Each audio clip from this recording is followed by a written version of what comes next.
Bueno, el gobierno por un lado, por el otro lado la oposición. La oposición dice que no a la posesión del gobierno. Mejor dicho, ¿y qué pasó con el centro? Si se supone que el 45% de los colombianos son de centro, ¿quién me dice qué pasó con el centro? Ya sé, Fajardo.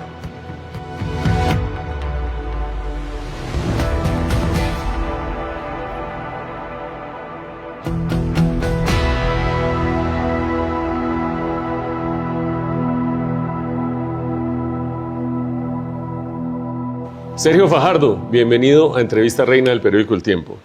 Yo, Mauricio, hombre, ¿qué más? Bien, eso te pregunto yo. Bien, bien, también, contento. ¿Qué ha pasado en el último mes? La última vez que el país te vio fue después agradeciendo el 1.000.000 de votos que recibiste en la primera vuelta y más o menos ha pasado unas 7 semanas y la gente dice, bueno, ¿y Fajardo qué? Se retiró de la política. No, vamos despacio. Después de esa primera vuelta, que fue una condición muy especial, para mí fue la campaña más difícil, más dura de toda mi vida. ¿Por qué? Por el nivel de confrontación, por el nivel de confusión, por el nivel de presión, por la polarización que ha existido en Colombia, que cada día además va creciendo desde mi perspectiva. Entonces fue muy compleja, mucha presión, mucha presión. Pero bueno, ese es un capítulo, si hay necesidad hablamos también de un poco de eso. Después de sacar ese 1.000.000 de votos, que para mí fue algo muy especial, estábamos en contra de todas las posibles condiciones en la discusión política pública y lo sacamos. Y pasamos el 4% del umbral. Y a partir de ahí la decisión que tomamos fue muy sencilla. ¿Qué significa este 1.000.000 de votos? Escribimos qué significa 1.000.000 de votos, reiterando algo que ha sido parte de nuestra forma de la política y es cada quien es dueño de su voto. Yo no me asumo como un líder político que tiene unos seguidores, que le doy las instrucciones y que tienen que seguir lo que yo digo. ¿Sacaste un decálogo? Después un decálogo que era una síntesis apretada de lo que era nuestra propuesta. Le dije, por esto estábamos en la campaña, esta era nuestra propuesta. Y después el presidente que Colombia necesita. Todo eso eran documentos que hacíamos públicos. Terminó la segunda vuelta, yo no salí a decir por quién iba a votar, dije cada quien vote por quien quiera. Yo había votado en blanco en el 2018 y en el 2022, aquí no dije nada por quién iba a votar o no iba a votar, sino cada quien escoja. Y voté. Ya después de eso... ¿En blanco? Voté. Votaste, muy bien. Sí. Pero, porque me mantengo fiel pues a lo que dije durante todo ese momento. Yo he votado en blanco 2 veces. Lo que me han insultado por haber votado en blanco, pues no está escrito. Entre comillas, el insulto más sencillo es tibio, no tiene carácter, no tiene personalidad, etc. Pero bueno, no vale la pena discutir eso ahora. Y ya después viene la segunda vuelta. Y en la segunda vuelta, pues, muchas cosas se mueven, quién apoya, quién no apoya, todo ese tipo de confrontación política y los resultados de la segunda vuelta. Y yo básicamente hice un par de tweets diciendo vamos por un pésimo camino, esta confrontación es perversa para Colombia. Eso lo repetí durante toda la campaña, después señalamos la condición que queríamos para Colombia a partir de lo que dijimos, el 1.000.000 de votos, el decálogo, todo esto, y después lo que estamos viendo. Y no más, he estado callado, no, sin querer entrar en confrontaciones. Entonces al comienzo la gente me decía a mí, es que Cepeda no ganó por culpa de Fajardo, es culpa de Fajardo. Yo nunca dije ni una palabra y ya hemos visto todo lo que ha pasado. Esto ha sido un mes, ¿sí? Un mes bien agitado, con muchas cosas que están pasando en este país que no me gusta lo que yo estoy viendo. Bueno, pero bueno, entonces ya es momento de retomar la acción política, estamos a punto de que se posesione el nuevo presidente. Escuché el 20 de julio los discursos del presidente Petro, los discursos del presidente electo Abelardo de la Espriella, he puesto mucha atención y ya va siendo momento de volver a salir a la política, a lo público, porque el camino que viene es largo y para mí muy complejo. Bueno, es momento de volver a salir a la política y ese es el sentido de esta entrevista. Pero la gente recuerda que Fajardo ha dicho que no quiere volver a ser candidato. Sí, sí. Sergio Fajardo se mantiene en esa decisión de no volver a ser candidato? Sí, yo no voy a volver a ser candidato presidencial. ¿Por qué? Porque pues ya he estado 3 veces de candidato. Yo digo que media cuando estuve con Antanas Mockus de candidato a la vicepresidencia y ya es suficiente, pues tienen que aparecer otras personas. Ser candidato es muy duro. Eso es difícil explicar muchas veces porque la política tiene una imagen asociada con el poder, de figurar en los medios, todo ese tipo de cosas. Pero la manera como nosotros hemos hecho la política, la manera como hemos construido un movimiento cívico, 26 años y medio de lucha por unas ideas, por unas propuestas que nos hemos mantenido durante todo este tiempo, la exigencia personal, la exigencia familiar, es exigente, es duro. Entonces ya suficiente, ya he participado. Ahora, eso no quiere decir que me retire de la política. Ah, bueno, entonces yo quiero que precisemos qué quiere decir no vuelvo a ser candidato, pero sigo en la política. ¿Cómo se materializa esa actividad política? Ya te voy a explicar, pero voy a dar una pequeño. Yo he dicho siempre, el que entra a la política nunca se puede salir. Eso es cierto. Ahora, ¿por qué? ¿Envicia? Porque es una forma de vida, porque es relacionarse con el mundo desde una perspectiva muy diferente a la, por ejemplo, la mía. Yo empecé a los 43 años en la política. Yo no crecí dentro de un partido político, yo no tenía mentor, líderes, yo no vi tragar sapos, yo no vi negociaciones. Nosotros construimos un movimiento cívico con una inspiración de Antanas Mockus que nos mostró que se podía hacer una política diferente y eso fue lo que hicimos. Y ese es un proceso que yo lideré, la construcción de compromiso ciudadano, con un montón de personas, organizaciones, algo totalmente distinto a la estructura política tradicional. Pero la razón para haber entrado, hablando en términos personales, de haber puesto a un lado una carrera académica, yo ya era profesor titular en la Universidad de los Andes, en la Nacional, renunciar a eso, que ya tenía mi vida diseñada como, pues, sabida como ocurre con el mundo académico, los que entramos a ese mundo, fue una decisión de vida, de decir, bueno, voy a dedicar mi vida a estar en la política, en lo público, porque los políticos toman las decisiones más importantes de nuestra sociedad, gústenos o no nos guste. Y yo entre comillas, me cansé de ser opinador, de escribir columnas, de decir hay que hacer, hay que, y nos atrevimos a participar en política y eso fue una decisión de vida. Y entonces ahora... Entonces, yo sigo creyendo que la política es el espacio para la transformación de nuestra sociedad. Lo que nosotros hemos visto, el camino recorrido, con tantas personas con quienes yo he aprendido, construido, me muestran que ahí es donde tenemos la posibilidad de transformar esta sociedad. Yo creo en la transformación de esta sociedad, yo creo en una política diferente, yo quiero este país, yo quiero, y por eso sigo. ¿Y entonces, qué vas a hacer? Entonces, yo pertenezco a un partido que se llama Dignidad y Compromiso. Con ese partido empezamos desde el 2023. Dignidad era el partido que lideraba Jorge Robledo. Compromiso Ciudadano es el movimiento que yo he liderado desde que empezamos hace 23 años y medio y nos juntamos en el año 2023 para empezar a construir pues un partido, para tener una estructura de organización, que es lo que tiene que ver con un partido. Y en ese partido, que todavía es pequeño, en el sentido público político, lo que yo quiero hacer es devolver todo lo que yo he aprendido, todo lo que hemos construido. Yo he dicho que no me alcanzarán los años de la vida para agradecerle a tantas personas con lo que yo he recorrido, con lo que hemos construido, la manera hemos trabajado, lo que nosotros tenemos en Colombia, voluntarios por todas partes, una organización cívica, ciudadana, a partir de unos principios y de unas convicciones.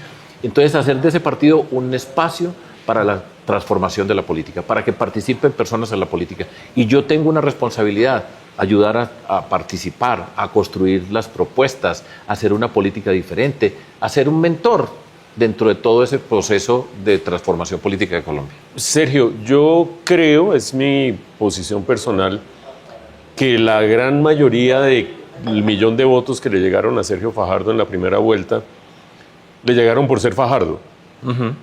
Por la persona de Sergio Fajardo, sí. No por dignidad y compromiso y por la estructura de aquí, por el que estaba en el municipio. ¿Cómo hacer un tránsito de una simpatía política por un nombre y una persona a estructurar un partido? Eso es como una brecha en Colombia muy difícil de allanar. Es un lío en el sentido de que es un reto, ¿sí? Y yo entiendo eso, por supuesto, porque estos movimientos cívicos pues están asociados muchos con la figura de una persona, en este caso la mía, o la de Antanas Mockus, o otras personas que han tenido figuración, y pasar de ese movimiento cívico, donde la relación está dada por una afinidad con unas ideas, con un comportamiento, con un ejemplo, a convertirlo en una estructura organizada es complejo. Nosotros hemos avanzado bastante en eso. O sea, Compromiso Ciudadano, el movimiento que construimos en Medellín desde el primer día, hemos tenido personas por todo Colombia. Yo mañana me voy a reunir, en el momento que estamos grabando, con personas que han trabajado los temas programáticos por todo el país. O sea, hemos tenido una construcción informal, pero potente, que siempre ha reaccionado y ha respondido. Ahora el reto que tenemos es cómo abrimos las puertas para convertir esa afinidad conmigo, con las ideas, con los principios, con lo que hemos construido, que se convierta parte de una plataforma política permanente, ¿cierto? Ese es el reto. Yo tengo que jugar un papel. Yo sigo siendo el profesor, después de todo, de convocar, del liderazgo. Por ejemplo, para el año 2027, ¿cómo nos vamos a preparar para participar en las elecciones locales? Todo eso es una responsabilidad personal que yo tengo con este partido. Ahí tenemos una figura como Jennifer Pedraza, que hace parte de nuestro partido. Y ese es el reto político, está por verse. Tenemos que hacerlo. Esa es mi responsabilidad, esa es mi convicción. Y yo creo que lo podemos hacer, y este es el momento preciso para Colombia. ¿El partido va a seguirse llamando Dignidad y Compromiso? Sí. Y además es un nombre muy bonito. Sí, es un nombre muy bonito, pero la marca Fajardo es la marca que ha arrastrado hasta el momento simpatía, y no hablo de simpatía como algo frívolo, una simpatía y una empatía política. Claro. Y el endoso, ¿cómo te vas a despojar y cómo se va a despojar este movimiento de la marca Fajardo? Pues no es obligatorio despojarse de la marca Fajardo, en el sentido formal de Fajardo está acá, yo voy a estar ahí participando. Pero mi labor va a ser la de, repito, abrir ese partido, que seamos capaces de interpretar lo que está pasando en esta sociedad, que sea de puertas abiertas para que muchas personas puedan llegar y decir, yo quiero participar en política, yo quiero recoger todas estas experiencias que yo he tenido en particular por la interacción con tanta gente, convertirlas en herramientas de participación política. Esa es la tarea. Yo lo hago con ilusión, con convicción. Yo hoy soy profesor de liderazgo público en el TEC de Monterrey. Ese es mi trabajo, que es maravilloso. Entonces, esa será mi tarea. Y ayudar a participar y que la gente que se atreva a meterse a la política, que es muy difícil atreverse a este mundo, meterse a este mundo. Eso es parte de lo que yo voy a hacer, y yo voy a estar ahí.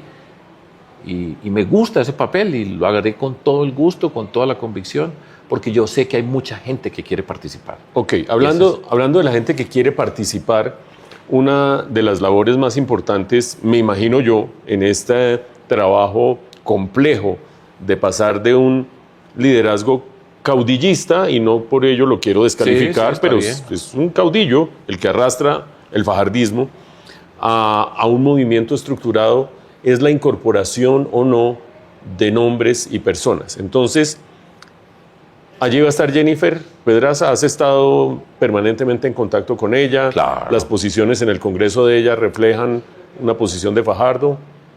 No es necesario que Fajardo piensa esto, entonces Jennifer dice lo que yo pienso. De hecho, yo puedo discrepar con Jennifer. Jennifer es una figura de la política colombiana. Es una mujer inteligente, capaz, valiente, aguerrida, con convicciones. Muchísimo. Y yo le veo a ella un gran... Hay cosas que yo discrepo de ella, pero ese no es el problema.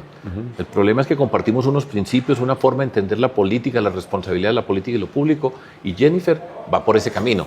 Ahora, está jovencita en términos de edad cronológica, pero va madurando, y yo ya soy una persona grande, entonces digo madurar, que es la experiencia que va recogiendo, pero yo creo que va a ser una gran figura. Ahora, Robledo ya está en otra etapa.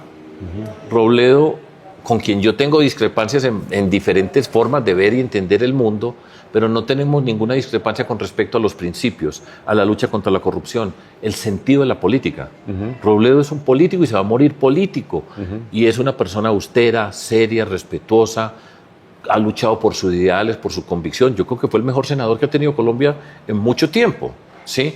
Y eso es lo que él representa. Entonces nos podemos entender, podemos diferenciarnos con respecto a los TLCs u otras cosas, pero es una base ética, digamos, del trabajo, de la disciplina, de la convicción, del amor por la política, por lo público. Entonces, es un espacio donde podemos encontrarnos, ser capaces de discrepar. No quiere decir que cada que uno habló Fajardo, no.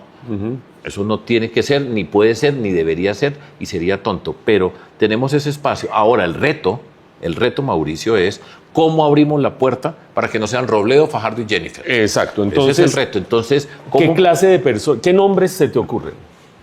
Mire, yo voy a hablar un poquito de todo esto. En política, siempre estamos en función de una próxima elección. En Colombia salimos de una elección y ya estamos pensando en la otra. Vienen alcaldes y gobernadores en el 2027. En un mes ya está toda la gente pensando, yo quiero ser candidato, por dónde me voy a lanzar, qué voy a hacer. Esa es una oportunidad que tenemos nosotros de decir, bueno, venga, vamos a abrir estas puertas. Vamos a hacer una política que tenga que ver con el contexto regional. Preparar unas propuestas, señalar unas ideas básicas acerca de cómo se puede hacer la política. Por ejemplo, algo que yo creo, y es, en el contexto regional, si usted quiere ser alcalde de un municipio, desde Bogotá hasta Sáchica, sí, yo creo que hay una tarea que es caminar la ciudad, conocerla físicamente, entender los diferentes rincones de cada ciudad. ¿Cómo diseñamos un programa para hacer eso? Esa es parte de la tarea que tenemos que hacer. Yo tengo la experiencia, otras personas tienen experiencia. Abramos la puerta, señalemos unos puntos básicos de la política para que se pueda hacer, que haya capacidad de que cada quien le pueda incorporar unos elementos nuevos, que responda al contexto de cada ciudad. Hagamos política bien hecha y esa será nuestra tarea. Convoquemos gente nueva que quiera participar. Yo me sueño lo siguiente, en el año entrante presentarle a Colombia, digo un número, 40 personas que van a ser candidatas, que las puedan ver, miren la forma como piensan, cómo trabajan. Nuevas. Muchas de ellas pueden ser nuevas, otras han estado participando, pero siguen luchando. Yo creo en eso. Esa es una tarea y la podemos hacer y hay gente que está ahí, yo estoy seguro. Ahora, eso requiere trabajo, disciplina, que es muy importante, persistencia, seriedad. Eso es lo que tenemos que hacer. Dice Sergio que mañana te vas a reunir con parte del equipo para ir retomando los hilos de esta discusión. Sin embargo, hay algo más efectivo que la reunión de mañana. Esta entrevista la ven decenas de miles, cientos de miles de personas, seguro, afortunadamente. Cierto. Diles a esa Cámara los 3 principios fundamentales de este partido, de esta nueva etapa, del partido no fajardista, sino del partido Dignidad y Compromiso, al que hay que hacerle trabajo de marca. Bueno, yo creo que hay 3 problemas fundamentales de la sociedad colombiana que son los mismos desde el día 1 que arrancamos a hacer política en Medellín. Yo nunca pensé ser presidente de Colombia. Arrancamos en Medellín, luchar por Medellín, para transformar a Medellín, y la transformamos y la cambiamos y le cambiamos la historia a la ciudad. 3 problemas que son: 1, las desigualdades sociales profundas de Colombia. Desigualdades y pobreza son un gran reto de nuestro país. 2, la violencia y la inseguridad. Y 3, la corrupción y una cultura de la ilegalidad. Esos son los 3 temas gruesos desde nuestra perspectiva de Colombia, sobre los cuales tenemos que trabajar. Entonces, fíjese la manera como yo he pensado siempre y como yo creo que tiene sentido en este mundo que estamos. Nosotros tenemos unos principios, una forma de entender la política y lo público, ahí están. 3 problemas, vamos a resolver los problemas. Entonces, 3 temas, vamos a buscar las soluciones para las desigualdades y sociales y la pobreza. Lo digo de manera la más sucinta posible. 1, nosotros tenemos que entender que hay unas desigualdades en términos de personas y desigualdades en términos territoriales. Y en el términos de las personas, desigualdades y pobreza, tenemos que ver las reformas sociales que tienen que ver con las condiciones de vida de esas personas para que puedan tener una vida digna, y que el Estado colombiano, la sociedad colombiana, tiene que acompañar en una sociedad que es profundamente desigual, yo creo que es injusta, pero que la podemos transformar. 2, el desarrollo territorial. Las diferencias territoriales, y eso ha sido uno de los legados de Petro, que le dio voz a un montón de comunidades, territorios y personas que no eran vistas en esta sociedad. Y eso es necesario, hay que entenderlo, transformarlo, y tenemos que llegar con las políticas, ya les dije, las sociales, y una política de desarrollo productivo territorial que sea capaz de articular el desarrollo productivo con el desarrollo social para generar riqueza, para generar los empleos que se necesitan para transformar esta sociedad. Ese es un primer capítulo. 2, la inseguridad y violencia. Nuestra historia, y para mí es una de las frustraciones de la sociedad colombiana, es después de todos estos años, todas nuestras vidas, la tuya, la mía y quien nos esté viendo, ha tenido la violencia como una parte de nuestra existencia. Y no hemos sido capaces de entenderlo. Hoy estamos en una condición crítica en Colombia, porque además es una criminalidad, es una violencia que ha venido evolucionando y una criminalidad que ha venido evolucionando desde la lucha política asociada con unas guerrillas, un mundo paramilitar, a una criminalidad que hoy es impresionante. Ha evolucionado, ya no es simplemente el narcotráfico, la extorsión, la trata de personas, la minería ilegal, un montón de condiciones. Y los estudios nos dicen que ya hay más de 600, cerca de 600 municipios donde hay esa presencia, esa ilegalidad. Ya es otra forma muy distinta y nosotros tenemos que entender cómo combatirla, que requiere la capacidad de la fuerza pública, que se ha deteriorado enormemente, incorporar los elementos de inteligencia, todos estos elementos para seguir el dinero donde está, incorporar el contrabando dentro de todo esto. Y al mismo tiempo... Tercer elemento. Pero quiero añadir otra condición, algo que falta, que yo lo repito siempre, nadie le para bolas, pero yo siempre lo repito, la prevención de que un joven en Colombia encuentre en la ilegalidad el desarrollo de su vida. Ese es uno de los grandes retos de este país.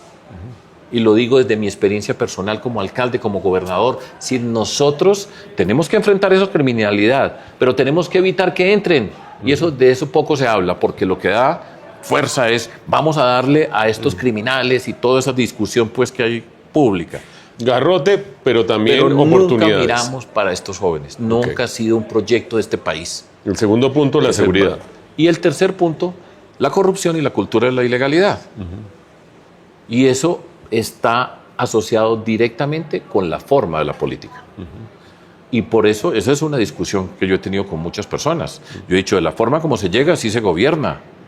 Y nosotros tenemos que luchar contra la corrupción, que es la puerta de entrada a la cultura de la ilegalidad generalizada en nuestro país, que es bien grande, que se mezcla con esa inseguridad, con esa criminalidad y con las desigualdades. Por eso son tres problemas que tenemos que trabajar simultáneamente. Y empieza por la forma de la política. Esta es una discusión que yo he tenido ya muchas veces. A mí me dicen superioridad moral. ¿Usted se cree superior a todos los otros? Le digo, no me creo superior, pero tenemos unas condiciones éticas para hacer la política y lo público. No puede ser, por ejemplo, como ha pasado con este gobierno, que lo describió de la mejor forma Gustavo Bolívar con una frase que nunca en la vida se me va a olvidar: le vendimos el alma al diablo.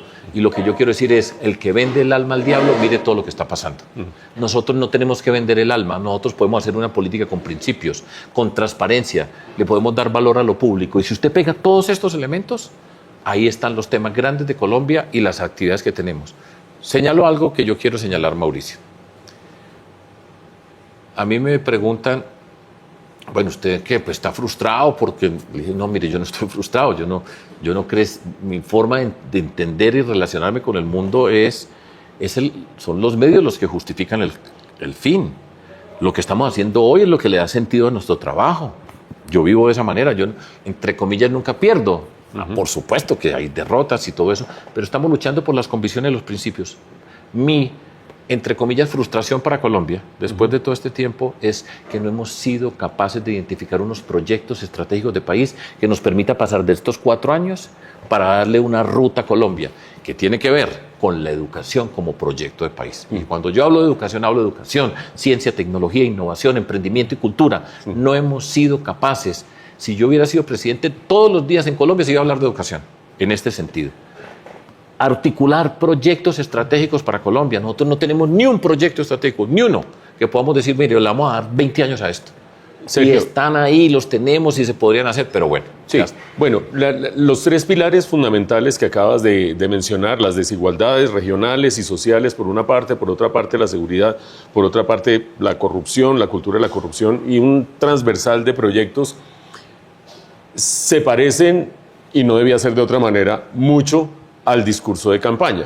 Claro. Hay muchos elementos, no podía ser de otra manera. Sí. ¿Qué va a hacer Fajardo de nuevo para que uno no sienta que sigue en campaña?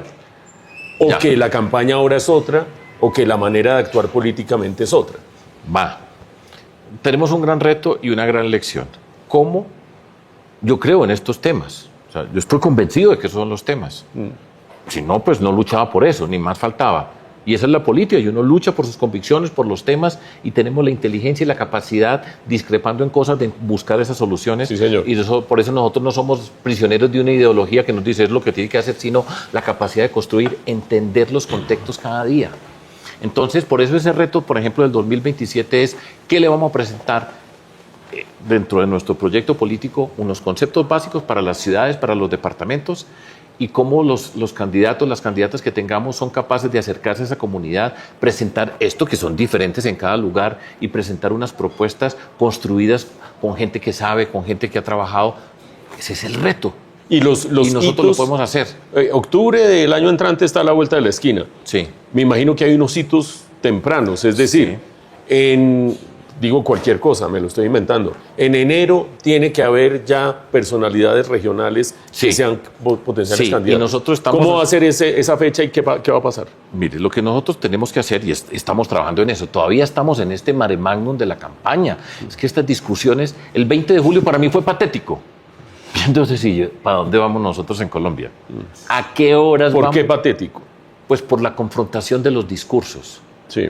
Esos discursos son, para mí, nocivos, no permiten avanzar en proyectos estratégicos, no permiten transformar esta realidad, esas desigualdades, esa violencia, esa cultura de la ilegal, no permiten transformarla porque se convierte en una confrontación política populista que siempre necesita un enemigo. Hay que tener un enemigo y hay que tenerlo vivo todos los días, a todas las horas. En esa confrontación es muy difícil construir, y la tarea de nosotros es mostrarle a este país que no estamos atrapados entre lo que significa Abelardo de la Espriella y su política, o lo que significa el presidente Gustavo Petro en su política, y tenemos que ser capaces de hacer esto, de decirlos, que no nos dé pena. Volvamos a tu época de profesor.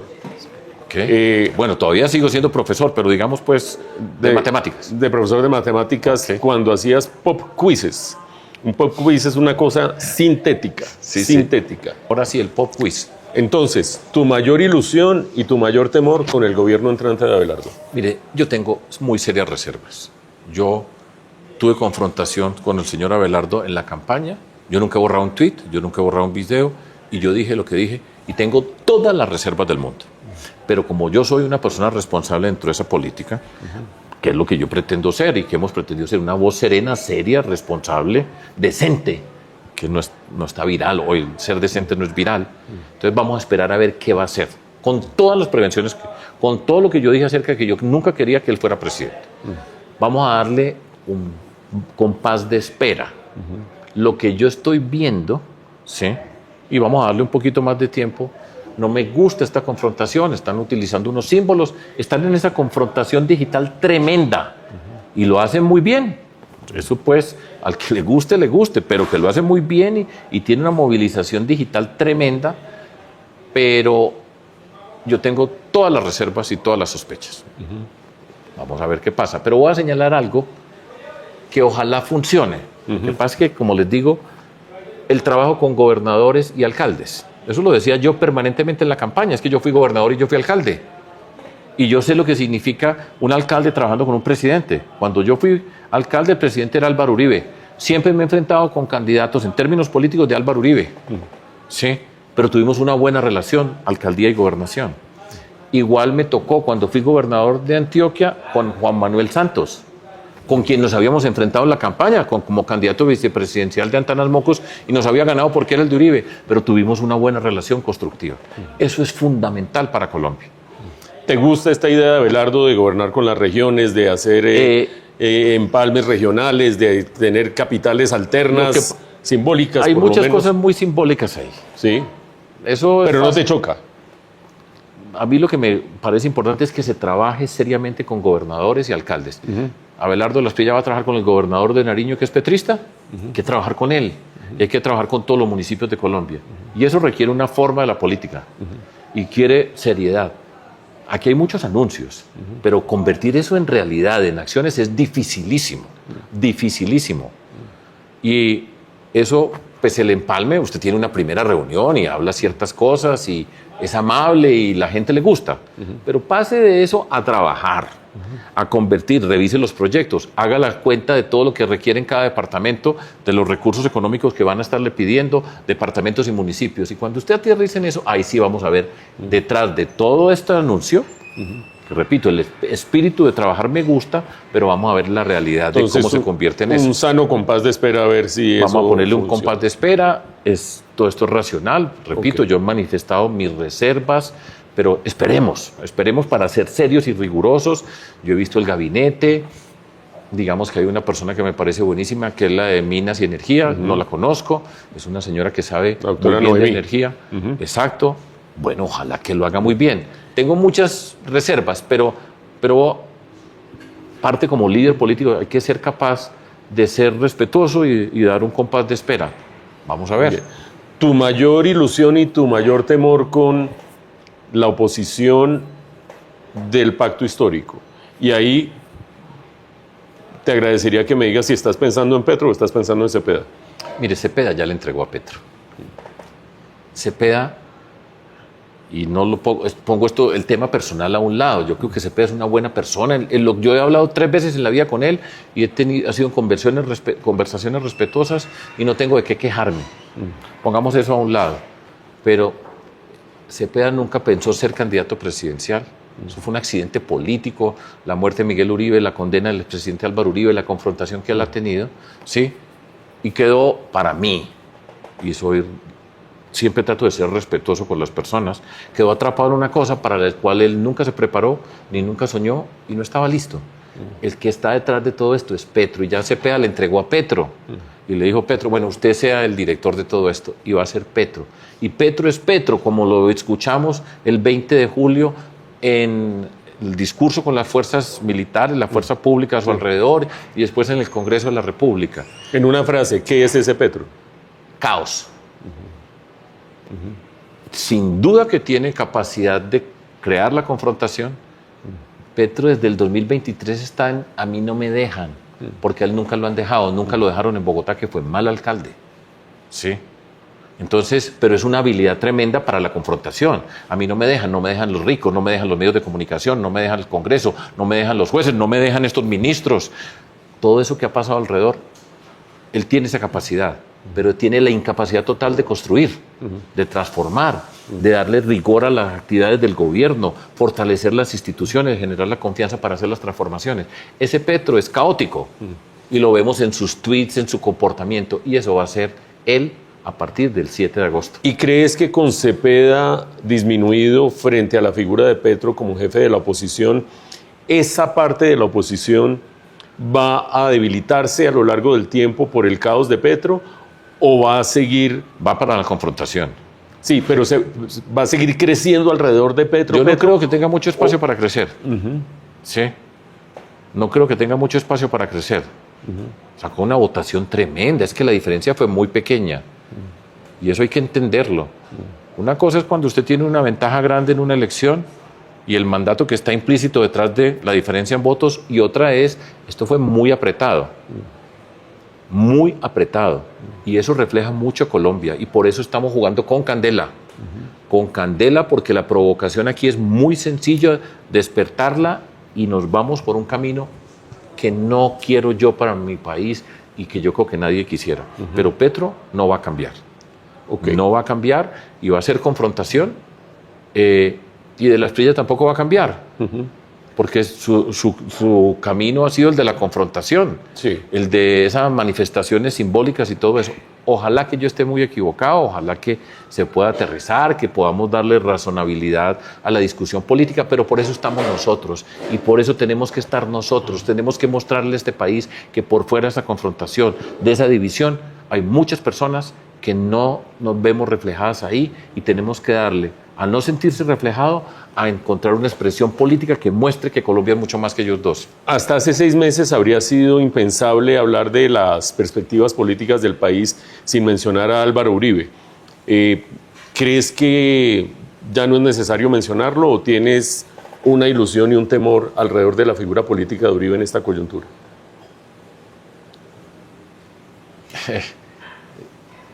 Lo que está pasando, esta mañana escuchaba en el radio, la forma como se están enfrentando los seguidores de la Espriella y los seguidores de Álvaro Uribe. Álvaro Uribe, que como lo decía de la Espriella, era inspiración para la Espriella, era la persona más notable. Lo que estamos viendo aquí es una confrontación que se va a seguir dando, porque hay muchas heridas y hay mucha rabia detrás de todo eso. Esto de los sentimientos de las personas que estamos involucrados no es cualquier cosa menor, ¿cierto? Entonces, fíjese, estamos Petro con todo esto que viene, de la Espriella como llega con todas estas cosas que llega, y esa confrontación allá adentro, esto va a ser muy caótico, aquí va a haber muchas confrontaciones, y Álvaro Uribe está en una circunstancia que era inimaginable, como estabas diciendo, ¿cierto?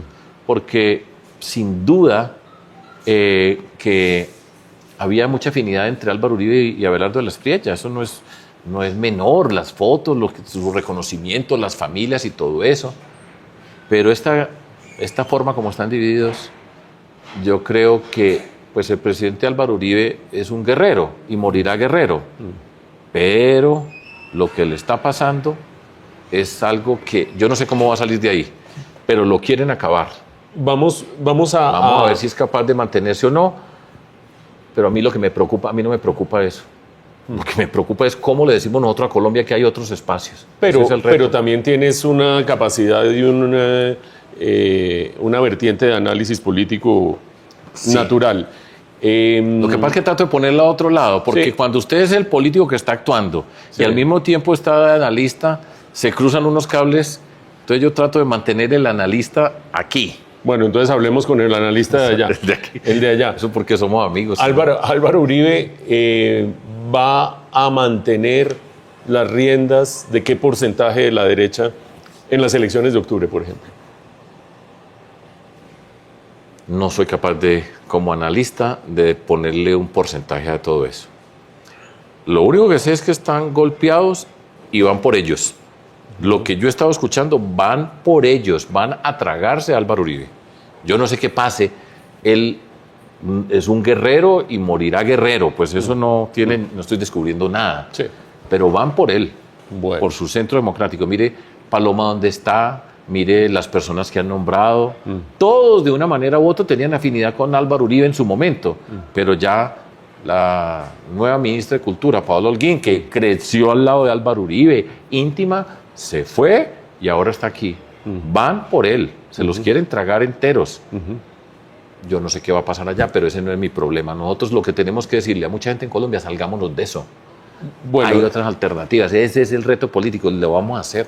Bueno, Sergio, para terminar, han pasado casi 2 meses desde la última aparición pública importante y reapareces ahora, son palabras mías, no tuyas, como relanzando el movimiento político ya en medio de una coyuntura distinta.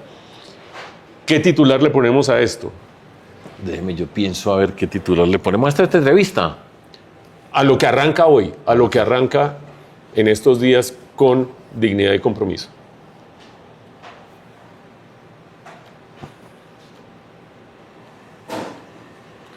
Es que esta palabra no me gusta a mí. Dale. A mí la palabra centro no me gusta, porque es una definición por negación. No es de izquierda, no es de derecha, entonces es esto. Pero cuando usted define por negación, pues es infinito lo que puede ser. Entonces no me gusta. Yo soy lógico, matemático, no me gusta esa definición. Pero vamos a aceptarla pues como así es, y por más que yo me queje y diga pues con esta entrevista pues no voy a cambiar eso.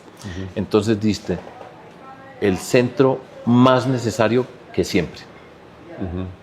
Somos necesarios nosotros, somos necesarios los que podemos hablar diferente, los que vamos a ser capaces, cuando nos opongamos lo vamos a hacer con rigor, con seriedad, que demostremos qué es el camino que puede seguir esta sociedad, que reivindiquemos la seriedad, la sensatez, el rigor, la empatía, la capacidad de construir. Somos muy necesarios para Colombia, somos urgentes para Colombia. Eso es lo que yo creo que somos y tenemos que lucharla. Es difícil, tenemos que aprender de todas las lecciones. Ya les dije, nosotros tenemos que entrar al mundo de las redes sociales.